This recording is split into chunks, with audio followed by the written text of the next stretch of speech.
가운데 앉아 있어요.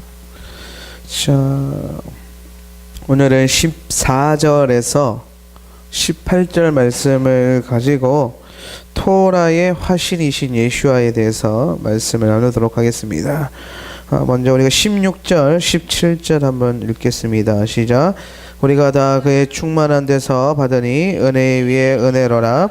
율법은 모세로 말미암아 주어진 것이요 은혜와 진리는 예수 그리스도로 말미암아 온 것이라. 아멘. 자, 우리 16절, 17절에 보면은 좀 중요한 말씀이 있는데, 특히 17절, 특히 직역성경은 이렇게 말하고 있어요. 이는 토라는 모세를 통하여 주어졌지만 은혜와 진리는 예수와 마시아흐를 통하여 있기 때문이다. 자, 우리가 토라를 생각할 때 그동안에 우리가 그 대체 신학과 반유대주의적인 정서 안에서 토라를 이해할 때는 토라라고 생각하면은 율법이라고 생각하면은 하나의 족쇄 같이 여겨지거나 아니면 어떤 억압하는 것, 무거운 멍에처럼 여겨지기가 쉬웠습니다. 그런데 중요한 것은 하나님은 결코 우리에게 율법을 수여하실 때에 우리의 족쇄나 멍에로 주신 것이 아니라 그것은 언제나 하나님의 은혜의 선물이다라는 것을 우리가 기억해야 할 것입니다. 오늘 본문에 보니까 17절에 율법은 모세로부터 말미암아 주어진 것이고, 자, 그러니까 오늘 율법과 예수와로부터 부어지는 은혜와 진리를 이제 비교해서 설명하고 있는 것인데, 이 율법과 은혜와 진리를 이제 같은 그 선상에 두는 거예요. 그래서 이 율법은 모세로부터 받았고 은혜와 진리는 예수와 마시아흐로부터 왔다라는 거예요. 그러니까 결국 이 모든 것은 무엇을 의미하냐면은 율법은 모세를 통해 주었지만 그것도 역시 모세를 통하여서 하나님이 은혜의 선물로 이스라엘 백성들에게 주신 것이다. 토라가. 또한 예수와께서 우리에게 주시는 그 사랑과 진리 그리고 은혜들 역시 하나님의 은혜로 말미암은 것이다라는 거예요. 왜냐하면은 모세, 여기서 말하는 토라와 예수 그리스도를 비교하는 것은 너무나도 적절한 이유가 뭐냐면 토라의 핵심적인 진리의 그 본질은 예수와 마시아흐를 상징하고 기념하고 또한 예수와께서 어떤 분이신가를 설명하기 위한 책이라는 거예요. 그러면은 이 예수와를 설명하는 책과 예수와는 둘 다 뭐야? 하나님의 은혜로부터 기인된 것이지 하나님의 백성을 억압하거나 힘들게 하거나 멍에를 지우기 위해서 주신 것이 아니다. 그런 의미에서 토라가 족쇄가 아니라 하나님의 은혜의 산물인 첫 번째 이유는 토라는 구원의 법이 아니라 축복의 법이기 때문이다라는 거예요.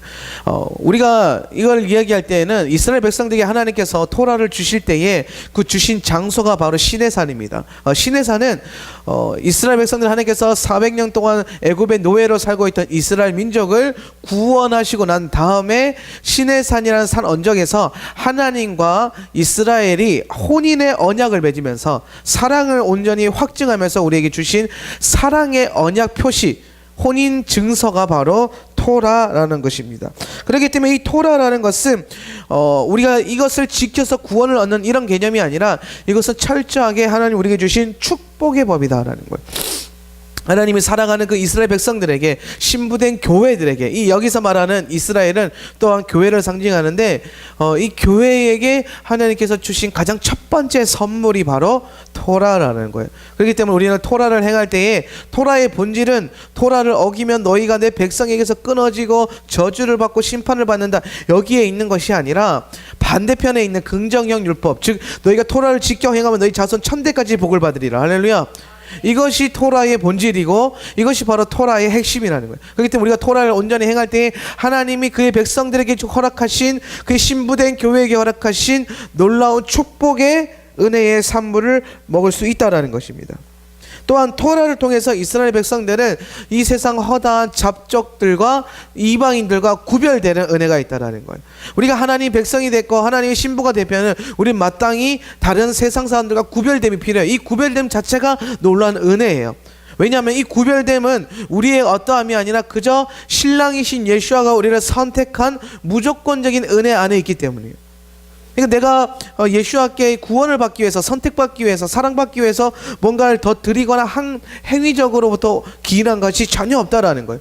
오로지 하나님의 은혜로, 주님의 은혜로 우리가 구원받고 주님의 은혜로 선택받은 것처럼 이 토라라는 것을 통하여서 우리가 이 땅에 있는, 이 세상에 있는 모든 사람들과 구별되는 이유는, 이것은 엄청 구별된 그 자체만으로도 이것이 하나님의 엄청난 축복이라는 거예요. 우리가 세상에 그냥 하나님이 내가 널 사랑해 그래놓고 세상이 그냥 버려두는 것이 아니라, 내가 너를 사랑하기 때문에 거기서 건져내서 여기서 내가 너를 나의 사랑으로 보호하신다라는 거예요. 이 에덴 동산의 진리에서 이것이 비슷하게 나와 있는데, 에덴 동산에도 보면은 그 땅 가운데 그 특별히 아담과 하와를 구별하셔서 하나님의 품 안에서 축복하시는 것을 보게 된다는, 구별되는 거죠. 세상과 에덴을 구별하신 거예요. 그러면서 그 구별 자체가 하나님이 우리에게 주시는 축복의 근거가 되고 열매가 된다는 거예요. 우리가 이 시간 구별되어서 하나님 앞에 나와 있는 것 자체가 축복이다라는 거예요. 이 말씀을 듣고 이 말씀 안에 들어온 것, 그것이 엄청난 축복이다라는 거예요. 그렇기 때문에 토라는 우리를 힘들게 하는 것이 아니라, 토라를 통하여서, 즉 토라를 지키고 행함으로 말미암아 우리는 하나님의 힘, 하늘의 힘을 공급받을 수 있다, 하늘의 축복을 받을 수 있다라는 거예요. 이 하늘의 문을 여는 참 많은 다양한 열쇠가 있죠. 그 중에서 가장 중요한 것은 말씀을 지켜 행하는 겁니다. 내가 말씀을 지켜 행할 때 하늘의 문이 열리고 하나님의 간섭하심이 나타나시면서 내 삶 가운데 하늘에서 허락된 모든 축복이 부어지는 거예요. 그렇기 때문에 토라라는 것은 결코 족쇄가 아니라 하나님의 놀라운 은혜의 선물이라는 것을 우리가 기억해야 할 것입니다.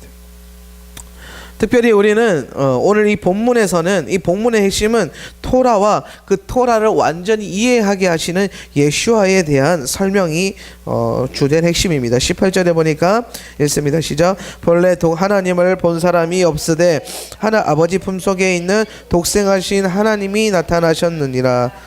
이거를 이대로 읽으면 좀 애매하죠. 직역 성경에 보면 이렇게 말합니다. 아무도 하나님을 본 적이 없으나 아버지의 품 안에 있는 독생자 그가 하나님을 설명하였다. 그러니까 하나님을 설명하였다. 여기서 말하는 하나님을 설명한다는 것은 무엇을 의미하냐면, 하나님이 이스라엘 백성들에게 하나님을 나타내시기 위해서 무엇을 주셨죠? 토라를 주셨어요. 수많은 이스라엘 백성들이 우리에게 형상을 주십시오라고 간절히 구할 때에 하나님은 그들에게 토라를 주셨어요. 근데 이스라엘 백성들은 이 토라를 행하면서 하나님을 경험하고 깨달아가고 하나님 어떤 분인지 알게 되는데, 그것을 온전히 깨닫지 못했다라는 거예요. 근데 또 하나님이 그렇게 만들어 놓으셨어요. 왜냐하면은 이 토라를 온전히 깨닫는 것은 오직 이 토라의 화신이신 예수와께서 이 땅에 오셔가지고 그것을 설명할 때 가능하기 위해서, 그래서 하나님이 토라를 어느 일정한 부분 드러내시고 어떠한 부분은 비밀한 가운데, 은밀한 가운데 감추셨다라는 것. 이 감추인 것은 완전한 것인 예수와께서 이 땅에 오셨을 때 드러나게 되는 거예요. 예. 완전한 것은 오직 예수와 예수 그리스도예요. 그분이 우리 가운데 오시는 거죠. 그렇기 때문에 오늘 이 18절 말씀은 예수와께서 독생하신 하나님이 뭐야? 하나님을 설명하신다. 즉 토라를 설명하신다라는 뜻이에요. 마태복음 5장 17절에는 이런 말씀이 있어요. 마태복음 5장 17절에 보니까 보면 내가 율법이나 선지자를 폐하러 온 줄 생각하지 말라. 여기서 말하는 율법과 선지자는 성지서와 율법서, 토라를 말하는데 폐하러 온 것이 아니요 완전하게 하려 함이라 그랬어요. 완전하게 하려 함이라. 예수께서 이 땅에 오신 이유는 토라를 폐하는 것이 아니라 토라를 완전하게 하는 것이다. 이것을 또 보다 더 원문에 가깝게 해석하는 것은 바로 토라를 내가 완전하게 하는 것이 아니라 완전히 이해시키기 위하여 왔다라는 것이, 이 해석이 가장 합당할 줄 믿습니다. 그렇기 때문에 오늘 또 이 본문은 요한복음 18절과 또 동일하게 이제 일치되는 맥락을 잇는 본문이에요. 예수께서 이 땅에 오셔서 하나님을 설명하셨다. 토라를 설명했다는. 그러니까 예수께서 토라를 설명하시는 이유는 감추어져 있던 토라의 진리와 계시를 드러내는 거예요. 계시라는 것은 리빌의 뜻은 드러내다라는 거예요. 계시의 화신이신 예수께서 이 땅에 오셔서 토라를 설명하시고 가르침으로써 하나님의 감추어진 것을 드러내시는 것, 이것이 바로 예수와 성육신 사건의 본질이라는 것. 예수께서 왜 이 땅에 성육신하여 오셨느냐? 그것은 이 땅에 오셔서 십자가의 죽음을 통해서 우리를 구원하시기 위함도 있지만, 한편으로는 이 땅에서 감추어져 있던 토라의 비밀과 계시를 예수와 마시아흐를 통해서 드러내시기 위함이에요. 예수와께서 이 땅에 오시기 전에는 그 누구도 성막이 그리스도를 상징하는 것이라는 것을 알지 못했을 거라는 거예요. 그저 그들이 구원받는 하나의 방편으로 여겼을 뿐이라는 거예요. 예. 성찬의 행위가 예수와의 어떠한 그 피의 공로와 그 몸을 상징한다라고 아무도 생각 못했을 거란 말이에요.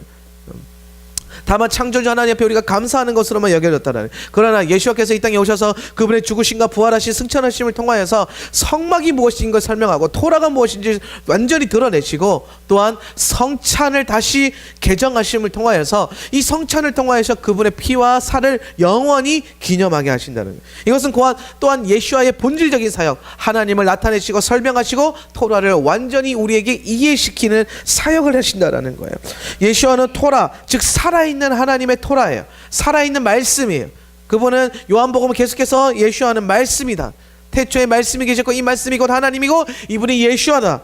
이 말씀을 또한 토라로 설명할 수가 있죠. 그러니까 토라의 화신인 예수와, 이것이 바로 성육신하신 예수와의 본질이다라는 거예요. 예수와를 통해 우리는 토라를 완전히 이해하게 됩니다. 유대인들이 예수와께서 이 땅에 오셔서 토라를 설명할 때 그것을 제대로 깨닫지 못했던 이유는, 특히 그냥 일반 유대인들, 어떻게 보면은 율법에 무지했던 유대인들은 이 예수와의 가르침에 순종해요. 예수와를 따랐던 사람은 다 백성들이었고 민중들이었고, 어떻게 보면 좀 못 배운 사람들, 그분의 제자들은 어부였어요. 그렇죠? 율법에 능한 자가 거의 없었어요. 아무도 없었죠. 오히려 율법에 능했던 바리새인, 서기관, 율법관들은 자꾸 예수와를 핍박하고 죽이려고 했어요. 그 이유가 뭐냐? 그 랍비들은, 이제 랍비라고 우리가 통칭하면 그 유대인을 지도했던 랍비들 같은 경우는 이 말씀, 토라를 예수와를 통해서 이해하지 않고 장로들의 법전, 그 랍비들의 전통을 통하여서 그것을 자꾸 해석하기 때문에 토라의 화신이신 예수와께서, 본질이신 예수와께서 이 땅에 오셨을 때 그것을 알아보지 못했다라는. 그러면은 그런 생각을 합니다. 우리가 하나님의 이 66권의 토라, 66권 말씀, 이것을 우리가 많은 다양한 방법으로 해석하는데, 결론적으로는 우리가 예수 그리스도, 예수와를 중심으로 이것을 해석하지 않는다면은 예수와의 재림의 때를 우리가 놓치게 될 것이고, 그분의 재림 안에서 우리가 그분의 재림을 온전히 주의 몸된 신부로 준비되고 단장되어서 맞아들일지도 아무도 모른다는 거예요. 그래서 주님의 신부 운동들, 특히 주님의 신부로 단장되어지는 운동에서 가장 핵심적인 사역은 성령의 어떤 외향적인 사역뿐만 아니라 그분의 말씀을 예수와 마시아를 기준으로 하여서 온전히 이해하는 것, 그분이 설명하신 그대로 예수 그리스도를 통하여서 이것을 온전히 깨달아가는 것, 그것이 바로 우리의 제1되는 신앙생활의 표본이 되어야 될 것입니다. 유대인, 특히 율법에 정통했던, 토라에 정통했던 율법관과 바리새인들이 예수와를 못 알아본 이유는 딱 하나예요. 그들이 예수와를 통해서 그것을 해석한 것이 아니라 그들의 정통을 통해서 해석하기 때문에. 인간이 만든 정통. 오늘날 교회들도 인간이 만든 정통들이 좀 무너지고, 그런 교회가 무너지고 하나님의 말씀, 예수 그리스도, 성령을 통해서 지어진 새로운 성전의 개념들이 확장되어야 될 점이 있습니다. 신약의 모든 가르침은 토라를 온전하게 이해하게 합니다. 우리는 오늘 이 시대의 많은 가르침들 가운데 구약과 신약을 자꾸 철저히 구별시켜서 구약을 폐하고 구약을 아주 가치 없는 것으로 여기고 신약이 아주 가치 있는 것을 여기는 아주 이상한 풍조 안에서 우리가 신앙생활을 하고 있는데, 결국에 이 신약 성경의 뿌리는 토라에 근거하고 있어요. 사도들, 이 신약 성경을 썼던 수많은 사도들은 토라를 중심으로 예수와를 설명했지 그 당시에는 신약 성경 자체가 없었다는. 그럼 이 토라를 중심으로 예수와를 설명하다 보니까 나오게 된 이 1세기 문서들을 온전하게 이해하려면은 그들이 뿌리에 뒀던 율법, 토라, 구약의 메시지, 타낙의 메시지를 온전히 이해해야 될 것입니다. 우리는 이미 은혜 위에 은혜를 받은 자입니다. 16절에 보니까 우리가 다 그의 충만한 데서 은혜 위에 은혜로라, 은혜 위에 은혜를 받았다. 이것을 이중 축복이라 그러는데, 저는 이것을 은혜 위에 은혜, 어떤 은혜? 토라 위에 예수와, 할렐루야. 이것의 은혜를 우리는 취한 자라는 거예요. 이것은 오직 예수와를 통과한 자만 깨달을 수 있는 계시예요. 다 은혜를 말할 때에, 모세의 율법을 통해서 은혜만 말할 때에 우리는 그 위에 이중적인 축복, 즉 예수 그리스도의 축복을 통하여서 은혜 위에 은혜를, 갑절의 은혜를 받은 자로서 살아갈 수 있기를 주님의 이름으로 축복합니다. 우리는 예수와의 충만함을 온전히 누리고 있어요. 그래야 해서 우리가 말씀을 행하고 토라를 행하는 삶을 살 때에 온전히 그리스도께서 원하시는 삶, 마시아께서 우리에게 제자된 삶으로 온전히 초청하시고 부르시게 될 것입니다. 우리가 제자로서 온전히 살려면은 토라와 신약 성경을 온전하게 이해해야 될 줄 믿습니다. 이것을 행하는 것, 그것이 우리의 목적이자 우리의 목표가 되어야 될 것입니다.